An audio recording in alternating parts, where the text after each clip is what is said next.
Hi everyone, how are you doing? This is Jane here from the Forte Music School. Hope that you're having a great Thursday evening.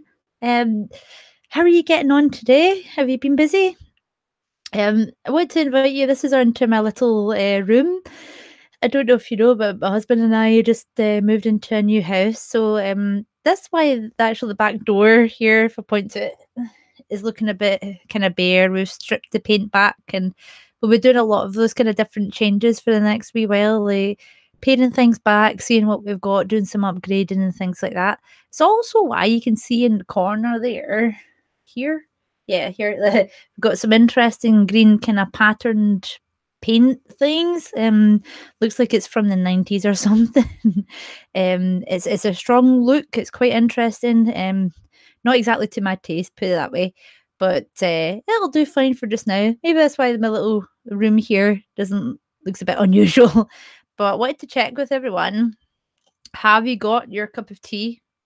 The essentials for doing a webinar, because don't worry, there will be a little break in the middle. I've got my cup of tea here. Do you have your notepad? Oh, I didn't really need a notepad. I've kind of got my ideas already locked in here. And we got your biscuit.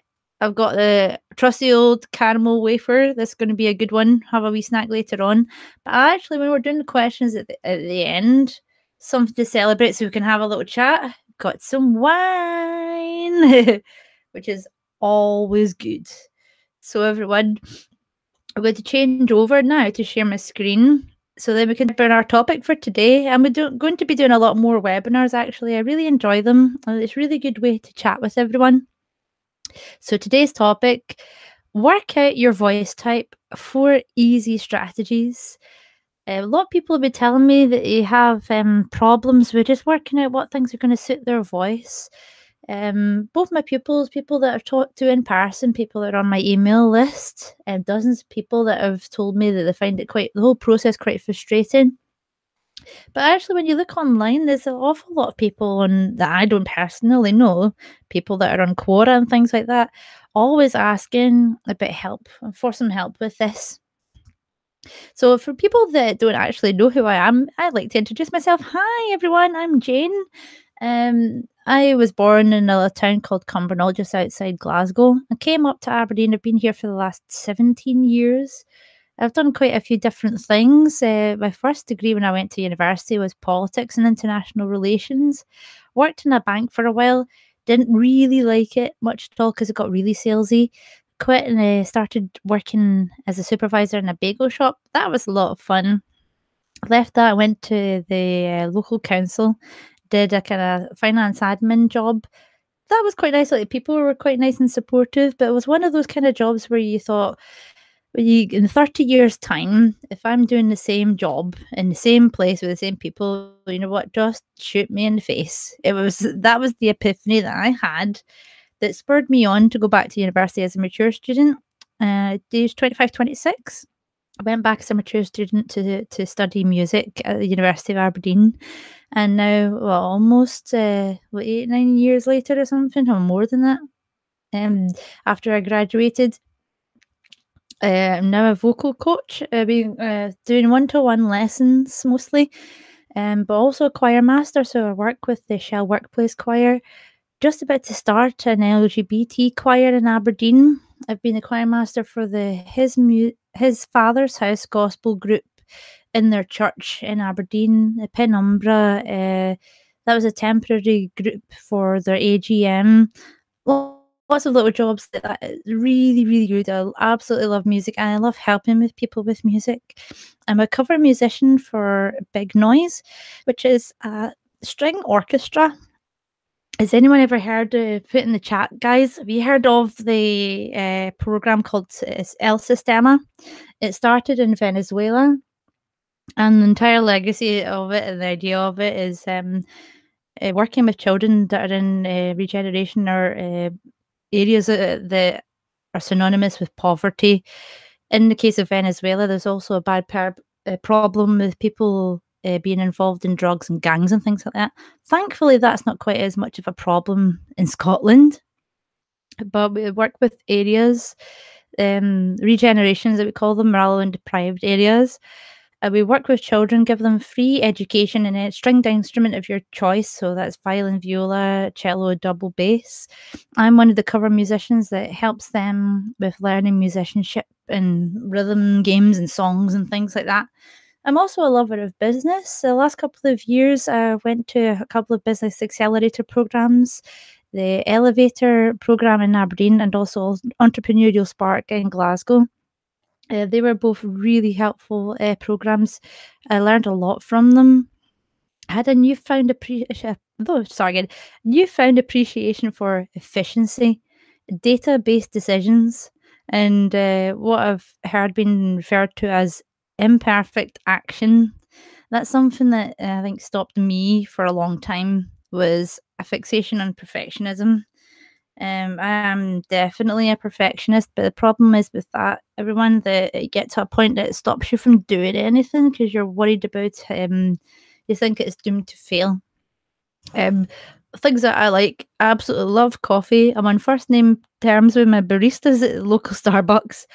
If you ever have me as a dinner guest, ask me to bring along some brownies because you know what, I do a tasty brownie. I love this picture of me. It's not the most professional one, but I just love that my little fur baby Chico is looking in the background. I just think it's so cute. Before we start, everyone, a little warning. I love it if you could turn off your phone. Please give me your full attention. Look into my screen. I was going to say look into my eyes, but you can't see my eyes. But you will later on when we're having a wee cup of tea and we're having some wine or whatever. Please get rid of any distractions because don't want to put too fine a point of it. I don't want to blow my own trumpet too much, but this webinar does give you value. Later on, I'm going to show you how you can get the latest course for 75% off by a little course called What's My Voice Type. And some elements of the course that I've designed are in this webinar right now, completely for free. So stick around to the end. I'd love to hear from you in the chat, everyone. Have you ever wanted to sing with confidence? Have you ever kind of thought about that when you're in the bathroom, you're in the shower, having a little sing song to yourself before you get ready, waking up to go to work? Do you just really enjoy singing so much and you wish that you could develop it further? Do you want to sing without fear you're going to break something?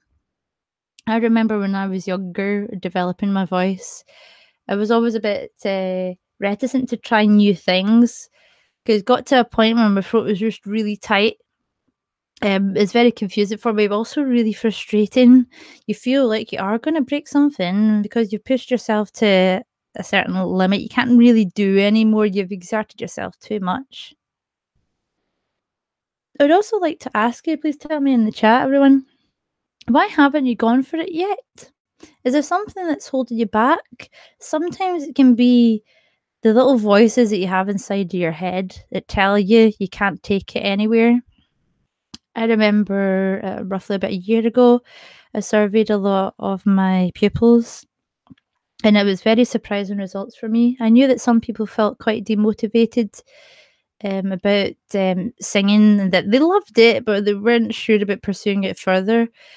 I was really surprised to find out that 80% of people that I surveyed felt like they didn't have any potential to develop their voice and didn't have any ability to improve. I found that really surprising, but actually explained a lot. It explains why people don't go for it when you feel that there's no point. Does this sound like you? Do you absolutely love singing, but then you feel that there's not much point in trying to make it any better because you feel that you've got to your limit of improvement already?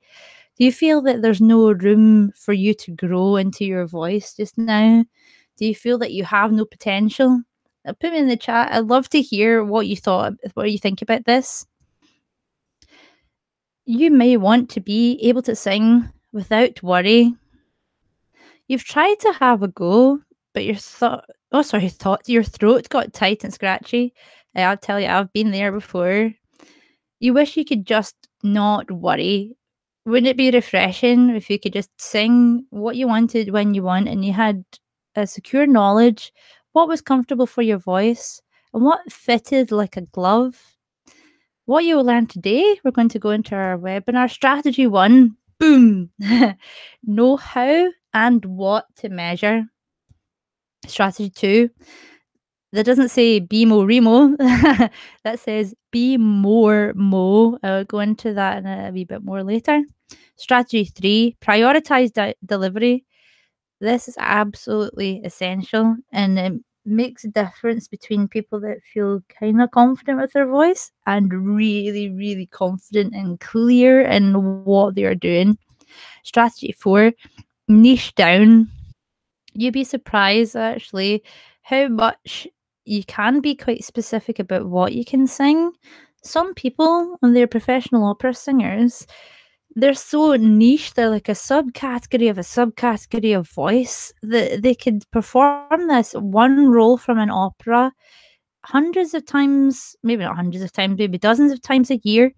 And they could make a very good career out of it and be very well off just from singing maybe one or two roles that are really specific and really, really niche. We'll go into more of that details of that later. Strategy 5. This might be a bit controversial, but you know what? Sometimes you're the worst judge about what stuff will suit your voice, and it's something to bear in mind. We'll go into more depth later. Before we dig in, I want to share my story with you quickly so you know how I got here and learned all of this stuff. I mentioned a wee bit before. Let's go into more depth. Do you like the picture? That was me in my university ball graduation. Can't believe that was like almost 10 years ago. Whoa. 10 years ago, I was a music graduate, but you know what? I was still incredibly nervous. When this photo was taken, I must have just had my well, just afterwards, actually. I think the ball is on the same year, but the final recitals and the graduations aren't till June. When I had my final recital and that in June, um, put so much concentration into it for such a long time. You know what? After I had my final recital, I didn't sing a note for 3 months because I got to the point where I was so mentally and physically exhausted. I just didn't want to even contemplate it for a while. But I think it's the nervous energy that got me through, but it's also the use of the nervous energy that made me feel really depleted at the end of it. Maybe you can relate.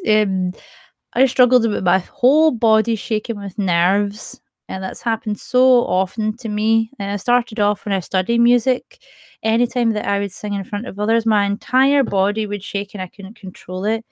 It was pretty embarrassing, I got to be honest with you, but in a funny way, I knew that I had to try and power through it and try and get more and more used to doing it anyway.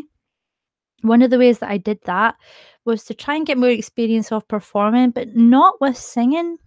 What I did is I got in, joined some local bands. One is in the picture here, is AKA Ska. It's a ska and reggae covers band. I'm the person that's like 5th from the left there, kinda with the long kind of overcoat thing. But the thing is with it, I had a handily, I had a second instrument. So I play saxophone in these bands. I didn't sing lead singing at all. I maybe did the odd little bit of harmonies and backing vocals, but I just did not have the confidence whatsoever at that point. Still couldn't sing in public, just absolutely no way. I would have just keeled over with fright if I had to do that. So performing in bands, but using a second instrument to help me build confidence worked a lot for me. I appreciate that's not a thing that many people are able to do right now.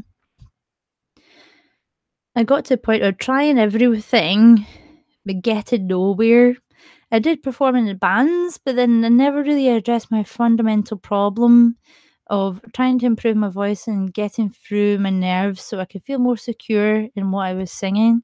Being so nervous and tense, you're exhausted after 2 songs.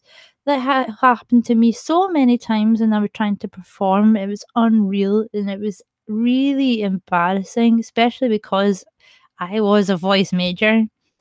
Every time it goes wrong, you feel like there's no way of getting better. But then I finally figured out who I was as a singer and a performer. And here I was a few years later. I took an opportunity on a program called Co-Opera, which is an opera residential school in London. I absolutely loved it. On the right, I think it was the first project oh, sorry, production that we took in part in was Suor Angelica. So I was, one of the nuns. You can see me gesticulating in the middle there with my hand kinda out at the front. And the next one was the cunning little vixen on the left. Um, this, took a chance on going down to London to develop my voice and, getting more comfortable with my voice type. The good thing about developing the course and the experience that I had there was that it became a lot more clearer and focused on what is my strengths and how can I make the most of them. Had a lot kind of clearer idea of what suited my voice and how I can show it off at its best. Look at me taking part of the productions now, and there's a difference of maybe say 3, 4 years between me getting to the point where I just absolutely point blank cannot sing in public because my entire body would shake and there's just no way I can do it, to then performing in co-opera on stage. I was no longer burdened by wondering what people thought of me, just didn't care anymore. I was more open and honest, and I communicated easier and clearer. What a relief. Today I'm a vocal coach with 15 5-star reviews on a Facebook page. I'm really, really proud of all of those reviews, and I'm really, really happy at how much my pupils have said that they appreciate my support. Meet Mike. This is actually one of my pupils. You know what? He might actually be on a webinar just now. He achieved the clarity that he wanted, knowing what was best for his voice. And don't mind saying to you, Mike, you've done a fantastic job of developing your voice, and I think you should be very, very pleased with your dedication and your focus. So, where do we start? Let's go into our webinar. Strategy 1: know how to measure and what to measure. Quora stalkers, be aware. This is really, really true. You have to, when you look at Quora, a lot of the questions can I give an answer like, "Hey everyone, what's my voice type?" You know what? I think I've got 12 octaves or something. Well, that just shows a fundamental ignorance as to basic music concepts. Everyone, an octave is 8 notes. Now these the white notes on a piano. Um, so like from, let's say, A C to C. Yeah, there'd be 8 notes there, and if you include the C's, that is an octave. So a piano consists of what, maybe 5, 6 octaves, maybe in the average one, it might go up to 7 or 8, something like that. A really, really good voice will have 3 octaves, maybe 3.5, possibly if they're professional. So when people talk about on Stacora about having 12 octave voice, that's really interesting because you know what? I personally think that's physically impossible. But hey, what do I know? I'm only a vocal coach. So we have to be very clear about how we measure our voice. Let's get the musical terms right, everyone. Let's make sure that we know what octaves are. It's very, very important. Bearing in mind that notes are just one thing to measure. Once you're first trying to work out what your voice type is, yes, I would say it's worth the time very gently exploring your voice. I would recommend going from middle C because that's quite comfortable for most voices. Very, very gently going slightly like up and down in waves. Ooh. The key for this is to have a lot of patience and be very, very gentle with your voice when you're doing this. So you might want to explore what your voice can do and where it sits so you get a rough idea. Now, this is giving me a kind of, I'm going to put myself out there and give you a little bit of advice. And that, say, for instance, if you're a keen amateur, yeah, you could have anywhere from between 5 notes up to an octave and a bit. If you're just started singing, if you've always loved it and you sing in the shower and all that kind of thing, That's where you could expect to start.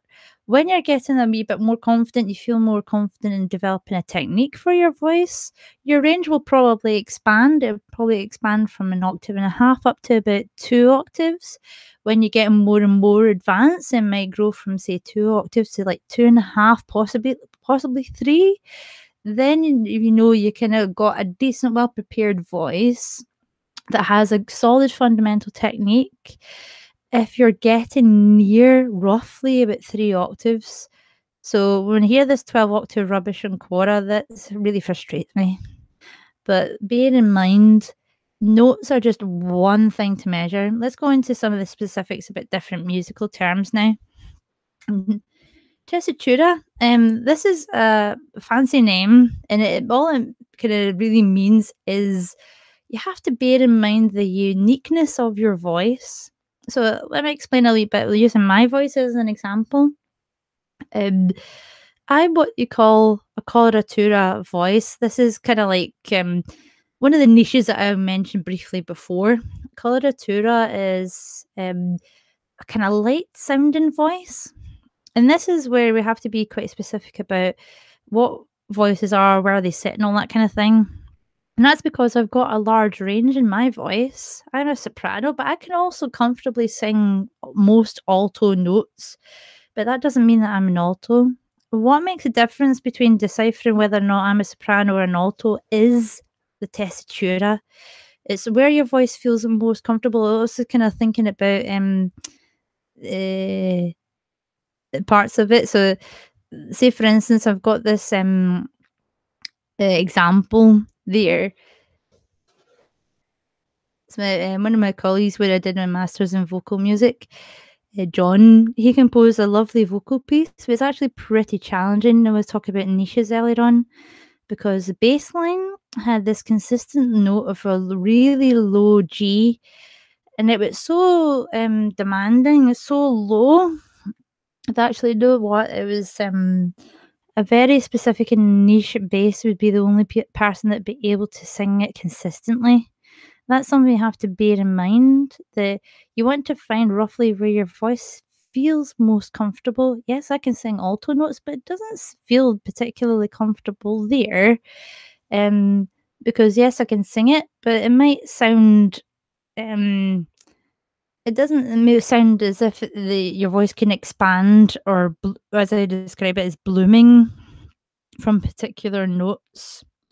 When your notes feel very freeing and very expressive, that's when you know that your voice feels comfortable. That's something to bear in mind there. So I want to look at the timbre. This is another thing that's very important. Well, sorry, I got mixed up. So tessitura is where your voice feels most comfortable. You don't want to, when you're working at your voice type, you don't want to think about the very highest note you can sing and the very, very lowest. In fact, take a couple of notes off the top and off the bottom. That's what your proper range is, because we have to feel comfortable. Yes, it might be a wee bit more difficult for singing higher and singing lower notes, but it shouldn't be painful. It shouldn't be a huge exertion.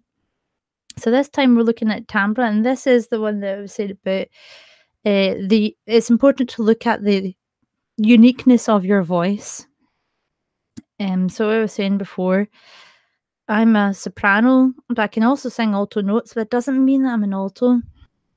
And the reason for this is um, I have a unique part of my voice in that it can move around very quickly. You know, we have vocal runs like and all that kind of thing. My voice is very agile, and when I sing, it's actually quite light sounding. Um, I'll try to do a wee scale to give you a sample.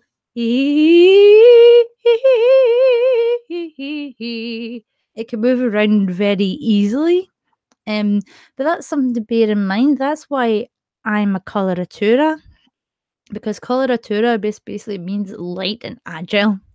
And the funny thing about my voice is that some people describe it as almost having a metallic quality to it. That's something that's unique to my voice.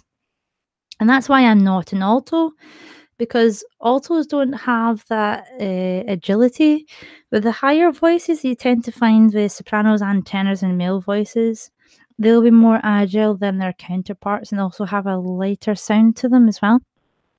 But the kind of lower voices, let's say altos for females and basses for the males, they'll have things that the altos, sopranos and tenors won't have. They have lovely richness of tone to their voices. They might not be able to move as much, but when they focus the tone really well, it sounds fabulous. It sounds rich and chocolatey and just awesome.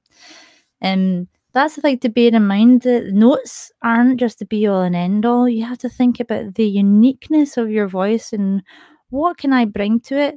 I've put a little note here from example in my ABRSM exam. A couple of years ago, I sat an exam for my diploma, which incidentally I didn't pass, but never mind. One of the songs that I picked was actually an excerpt from a piece called Sea Pictures. I absolutely loved the song, and it was, technically difficult enough that I could present it as part of my diploma exam. Um, but the song is actually meant for an alto, or we call a contralto, which is quite a low alto female voice. But I could sing it. It was in my range. I decided to do it anyway. But part of the feedback that I got from the end of the exam is I didn't pass that section of the exam, but they mentioned in this part of Sea Pictures, they wondered why a soprano would choose that.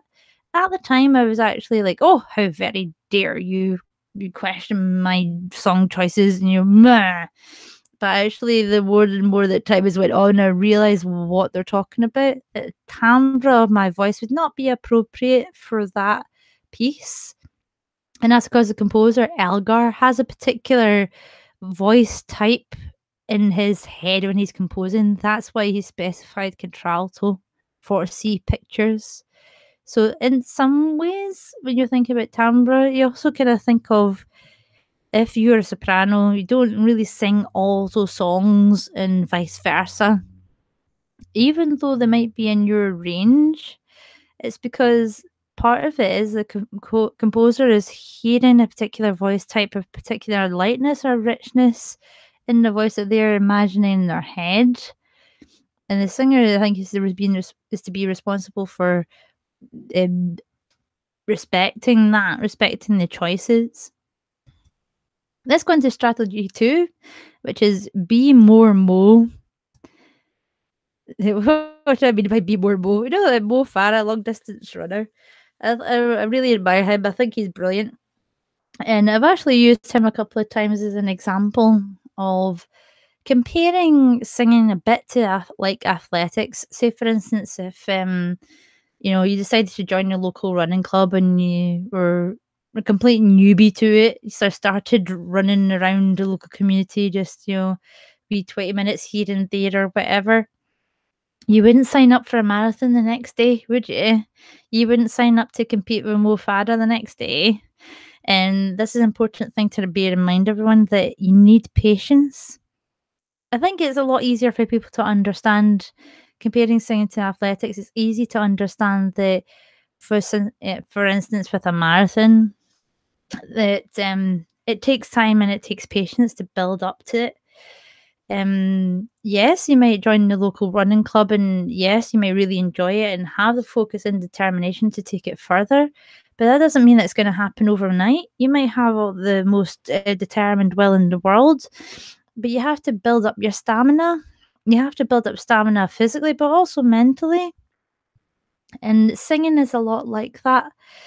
When you're trying to work out your voice type, please be patient, because part of the thing about being more and more secure about your voice type is that it involves a lot of trial and error. You might try a couple of songs and that might feel okay. You might have a first go of it and you absolutely love the song. Um, but then after you've sung it a couple of times, you realize, oh, actually, I'm really struggling with that high note there, and I feel like I'm really pushing and really, really hard.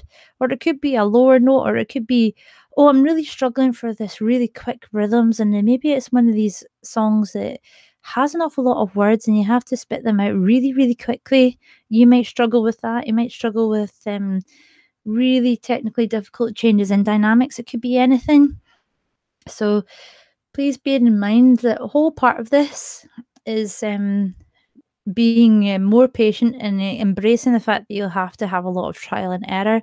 Be more Mo in your mindset. Just like Mo has built up his career and persevered and won Olympic medals and everything, he's been building that up for years and years. You can do that with your voice. It just takes a little bit of time. WWMD, what would Mo do?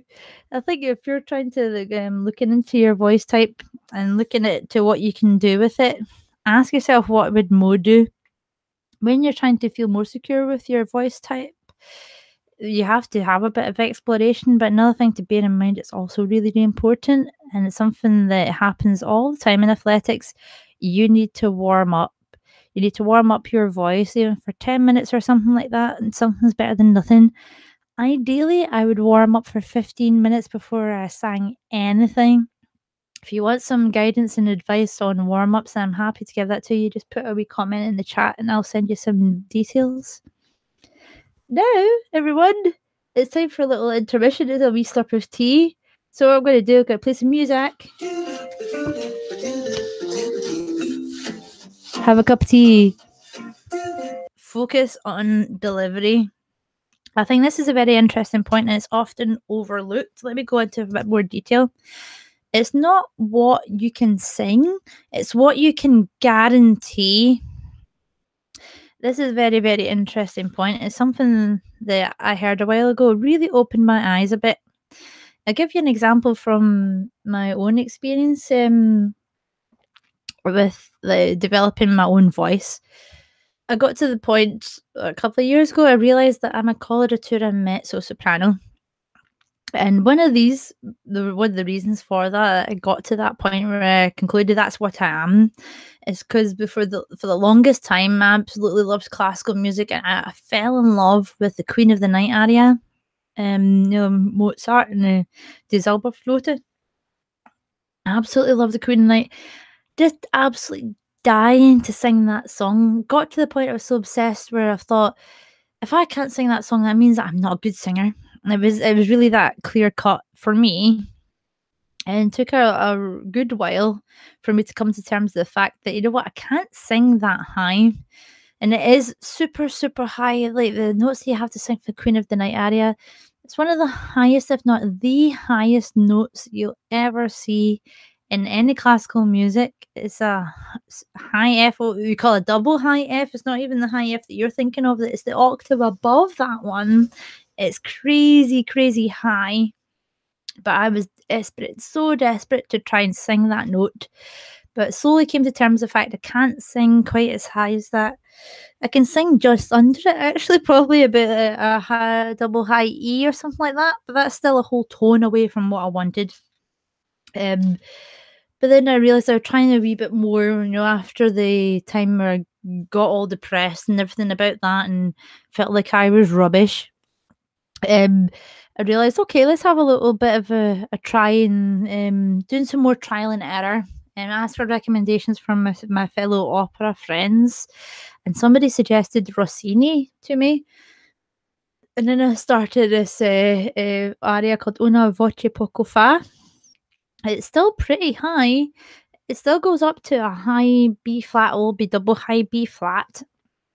It's still high, but it's not quite as high as a high F, and that must be a good, a fourth or something lower than the Queen of the Night aria. But this is what I want for you, everyone. When I sang Una voce poco fa, it fitted my voice like a glove. Even though it was a new piece for me, it almost felt like my body felt like it was something that I'd known all along. It was like getting in touch with an old friend again, and this is the first time we've seen this music. That's what I want for you. And this is the thing that I have to remember. As much as I was desperate to sing a Queen of the Night, I had to come to terms with the fact that I couldn't. And you know what? That was okay. It wasn't that if I couldn't sing a Queen of the Night, that meant I was a rubbish singer. I got out of this mindset of thinking I'm either can sing that or I'm crap. There wasn't any in between. But now I've become more comfortable with what my voice can do. and being happy with showing off of what I can do. I think singers can be very guilty of coveting what they don't have, you know. I'm guilty of it. I'm a soprano and I think, oh, wouldn't it be great if I could sing an alto stuff and, for my voice to sound a bit more richer sounding and maybe less agile, but it would sound fabulous because it would sound like velvet, it'd be wonderful. But then you meet altos and they're like, "Oh, I'm fed up of just singing these low notes all the time." It's always the sopranos that get the interesting part, so I want to be a soprano and all that kind of thing. That happens all the time with singers. We're always appreciating the things that we don't have. So it's important, I think, to come to terms with what we have, celebrating that and finding things that suit it the most. Um, this is the thing with particular areas and everything. It's important to know that you can guarantee notes. It would be super embarrassing for me if I signed up and decided, yes, I can sing the Queen of the Night aria, and then, was paying hundreds, if not thousands of pounds to be performing this, and then I just didn't get those high Fs because you know what? That's what they call the money notes. Funnily enough, I think that's a term that's borrowed from the porn industry, but it's so true. Um, People can storm out of theatres if they don't get the notes that they've paid their money to hear.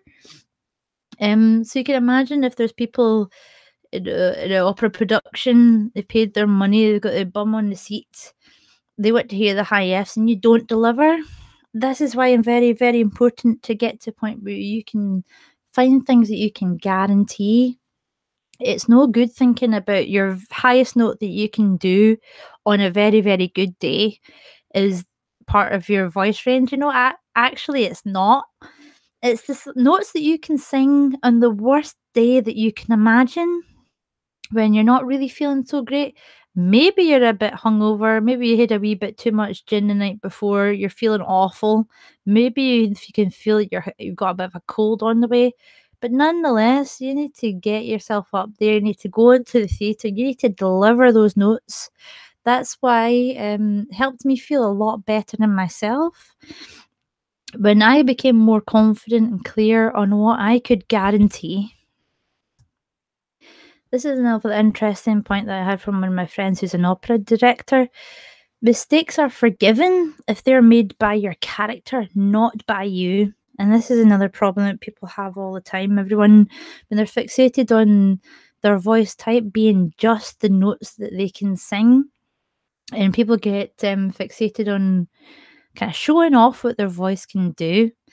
You know what? This might be a bit of a controversial opinion, but as much as people appreciate good opera and good performances, people aren't paying money for performers to show off. What they're wanting to see is sincere feeling, sincere emotion from your character. When you could be delivering the most technically difficult things in the world, but people are not going to be moved, and then they're not going to feel that you're reaching out to them and you're connecting with them. If you're just showing off what your voice can do, it's much better actually for you to be more and more invested in your character. And part of that is feeling confident with your voice type because when you've got a role in an opera or a musical or anything like that that works really well for you, and the music for that character fits you like a glove. It makes developing the character and embodying the character so much easier. And you know why? Because you're not worried at the back of your head about what's coming up. Oh no, I'm going to have to sing that really high note that I can struggle with when, it's not really a good day today and I don't know if it's going to come out or not. That's why it's important to think of guarantees. It doesn't matter if you get to the point where you're not feeling so great. You know that you can confidently deliver those notes that are involved in your character. You can invest more in your character because your cogs in your brain aren't turning and worrying about things. And there's a great thing about investing in your character because you've freed up all that mental energy by not worrying. Your mistakes are going to be forgiven a lot easier. That's something that's so true about opera, musical theatre, and all that kind of thing, music theatre. It's that people really believe the character that you're presenting. People aren't quite as fixated about every single technical difficulty being absolutely perfect. If the character comes across as like doing something with a wee bit of a mistake, if it's an absolutely flawless kind of character, I don't mean flawless as in perfect, but somebody that feels really, really genuine, well connected with the audience, mistakes are forgiven easily. And that's something to bear in mind. Find a voice type that suits you like a glove. Find the character that suits your voice type. Your character will be so easy to develop. Mistakes are given easily. That's a reinforcing a point that I made there. Vocal acrobatics don't get the bums on seats. And you know what? That is a quote coming directly from Mr. Greg Eldridge, who's worked with the Royal Opera House as one of Jetta Parker growing artists. He's one of the most famous opera houses in the world. And he said to me himself that technical difficulty is not why people buy tickets to see anything. They don't want to see somebody showing off. What they want to do is feel. They want to feel a connection. They want to feel the drama and the intensity. They want to feel the sincerity coming from people. That's what makes people buy a ticket. If you can guarantee notes and you feel happy and secure and clear in what you're doing, that'll get the bums on the seats. Strategy 4, everyone, niche down. This is something that is often overlooked as well. That there's so many different niches with particular voices. Let's go into some examples here. How are you niche? So I mentioned coloratura because that's my voice type, which is light and very agile. We can sing super, super high. So that's kind of like a subcategory of soprano. But I'm actually a coloratura mezzo, which is kind of in between a soprano and an alto. We're not quite as low as a proper mezzo soprano. We kind of sit in between, in between niches, I guess. So let's go through some of these examples. GNS is the Gilbert and Sullivan. Something that they're very famous for is patter songs. You know, I am the very model of a modern major general. I can't really sing that kind of thing. But really, really quick words. Have you ever heard that song? It's amazing. But if you're really good at that, then that's a niche in itself. People still love Gilbert and Sullivan. If you're really, really good at it, if I change voices to a very clear cut Queen's English accent, then you might be perfect for Gilbert and Sullivan. I can't hold that up for very long. But, you know, if you're really good at Queen's English, then Gilbert and Sullivan would be absolutely perfect for you. And there's this ongoing legacy with like songs from that era, like Flanders and Swan and all that kind of stuff. Absolutely brilliant. So another type as well of soprano is a Wagnerian soprano. So think about Wagner and his pieces. They're absolutely lovely, but the productions are huge, like massive orchestras with huge walls of sound. So if you're a kind of a pretty soprano, maybe you're quite a petite build physically, you have a wonderful voice, but it's maybe more suited for early music, and that it's really, really lovely, but maybe not necessarily projected that well.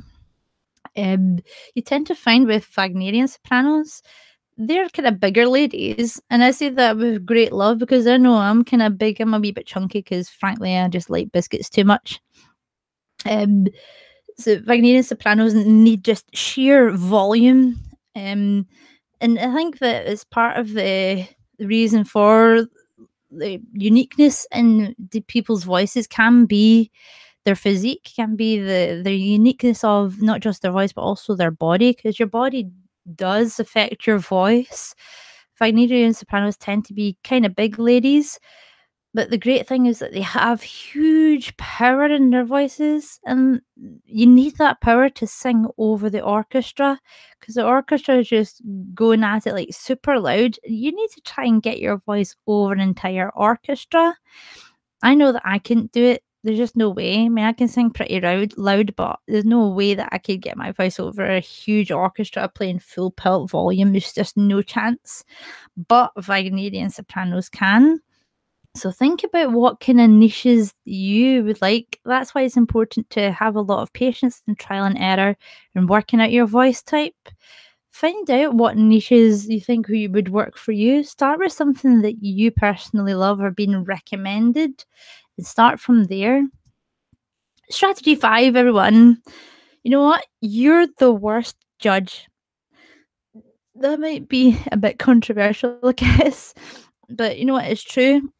A lot of the time when you're trying to work out your voice type, you're actually the worst person to try and work it out. And that's for the reasons that you can get kind of confused about it. Let me give you an example from my own personal experience again. I would kind of find some more songs to sing for one of my little opera groups. This is where I was trying some different songs. I did a couple of songs that I think it's Jonathan Dove pieces. And you know what? They were okay. I quite liked them. I really enjoyed them and everything. But when we took it kind of on the road, as it were, we performed it in different venues. The reception was kind of like, yeah, it's all right. You know, you get a kind of meh kind of response, you know. But then I got in touch with my singing teacher, and she was always recommending some different songs to me and stuff. And she recommended a French art song for me. And this was found quite frustrating because I'm rubbish at pronouncing French. I've tried so hard over the years to try and be more confident with French, but there's something about it that I can't remember it. I can't remember how to pronounce things. And so every time that I try and get to learn a piece or even going back to a piece that I'm familiar with, I always feel like I'm going back to square one. It's ridiculous. So when the singing teacher handed this over to me, I was a bit like, "What? Why are you giving me this? You know, are you crazy? I suck at French so bad." But you know that the next time that I went to the opera performance, next time I tried it, I'd try this French song. And what this friend that was piano accompanist, he's a brilliant at supporting singers and playing the piano for them. But, you know, he's quite a difficult person to please because he really likes his music. And what he did after me performing this French song, that I thought, oh god, this is gonna just suck balls big time. I'm not gonna be able to do this well at all. But you know what? I'll give it a go because I trusted the opinion of my singing teacher, even though I thought she was crazy. And my friend, who's the piano accompanist, came round and told me that it sounded wonderful. And I was like, "What are you talking about me?" I just couldn't believe it. Like, it was like, "Really? What? Are you sure? What?" Bearing in mind that he is quite discerning, doesn't really compliment anyone at all. And it's a huge compliment. It means a lot when somebody like that is quite discerning about their music, gives you a compliment.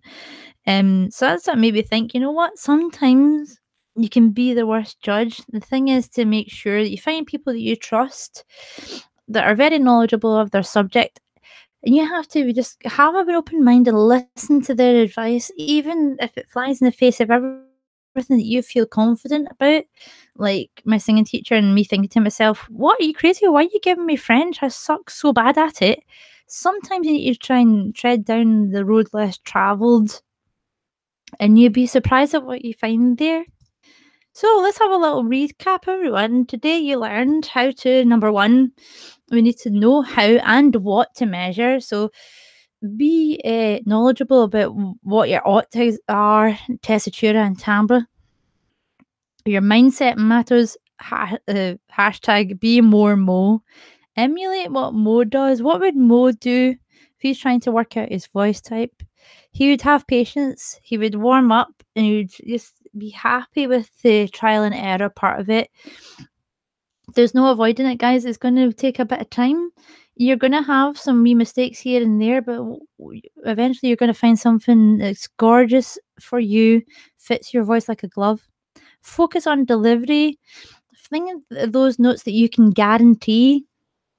It's not the very highest note that you can sing on a good day, and it's not the very lowest note that you can sing on a good day. It's what ones can you sing when you roll out of bed and you're maybe hungover and you're feeling awful, or you're loaded with the cold, or you've have to walk across town for 3 miles and it's been a monsoon, or it's been really windy, or you've been practically snowed into your house and you're freezing, you're miserable, you're depressed, but you know what? You still have to get on stage and you have to deliver those notes. So bear that in mind, everyone. You need to think about things that you can guarantee, and that'll give you a lot of clarity actually. Niche down what subcategories and niche little parts of music can you listen to. You could be a Wagnerian soprano, you can be a coloratura like me, you can be, we call it a lyric tenor, lighter voices, you could be a huge Wagnerian soprano. Last thing, you're the worst person to judge your voice type. You need to get a little group of friends that are into their music. You trust their opinion, they're very knowledgeable on their subject to give you advice, and you need to trust them. Be open with the accepting their ideas, even if they fly in the face of the knowledge that you feel that you have. I was convinced that I would totally suck at any French song ever. But you know what? I didn't suck at it. I had to trust the opinion of my friends and my colleagues. And you know what? That song that I'm talking about, Bonsoir, is firmly in my repertoire now. And now that I've got used to it, and now that I know that it suits my voice, I wouldn't be without it.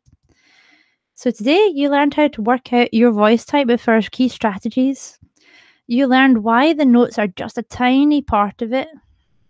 And you're here today because you want help without giving up your uniqueness as an artist. You want a simple solution to develop your voice, but make sure it's jargon free. You've felt super confused before and are ready to make a change. But now is your time. It's your time to experience vocal confidence. It's your time to stop tensing and panicking for good. It's your time to feel confident with the guidance of a step by step system. And remember, everyone, nothing I've shared with you today is theory or ideas. I've given you a lot of examples from my own personal experiences developing my voice. These are all things that me and my clients have achieved over the years. I'm very confident I can help you with things as well. Remember, I started way behind my peers. I was so nervous. My whole body was shaking. It was ridiculous and it was embarrassing. I don't have any advantage of special skills. I really don't. I just had a love and a focus. I don't have any secret tool or access to expensive resources. I just have a system that works. If I can do this, and from the shakiness and nervousness that I had, I promise you can too. I'd like to introduce you to my online course called Know Your Voice. Know Your Voice gives you vocal confidence in 30 days. This is a great case study by pupil Brian. He's really into his, it's actually GNS, I think, that he kind of started treading the boards with as an amateur artist. So he's now a professional touring artist with different musical theatre groups. Thank you so much, Brian, for your feedback. He's saying, great course for those beginning or returning to the basics. I recommend Jayne and Forte Music School for all things musical. It helped me get through my grade 8 musical theatre with 5 stars. Thank you so much, Brian. I really, really appreciate your support. I'm really glad that I was able to help you during the preceding months.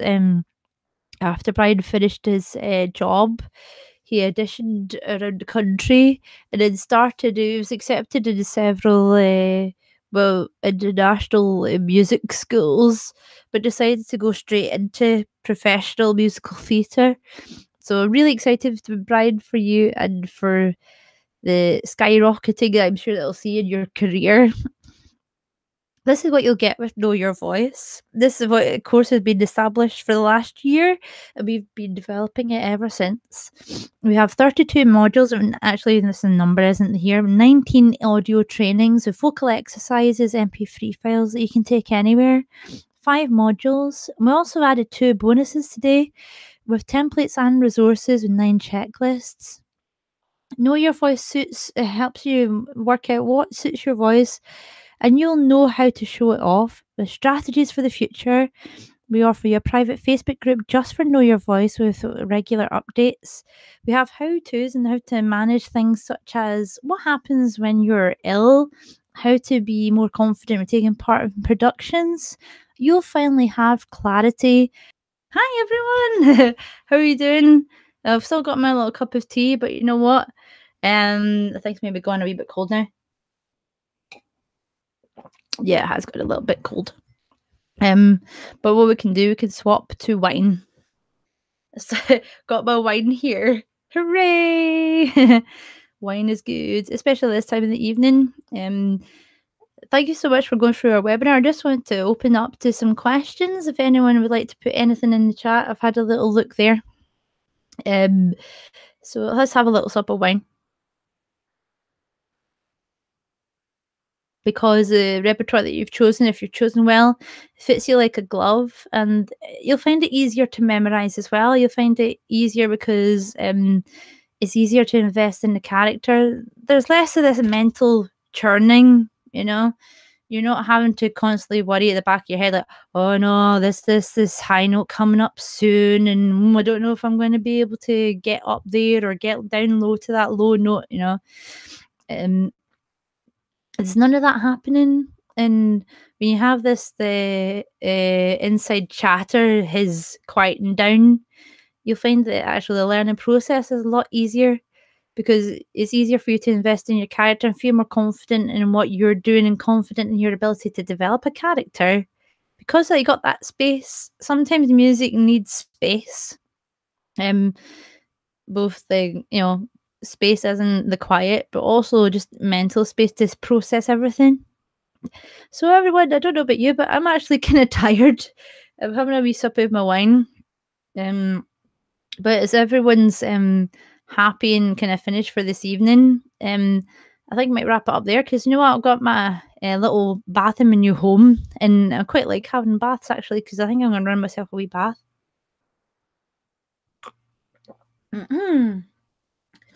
So everyone, if there's no other questions, I've just been having a wee look at the chat and stuff. Thank you so much for your time, everyone. I hope you have a great evening. I'm going to strip things off there. Let's see. Oh, I've set in my Zoom thing.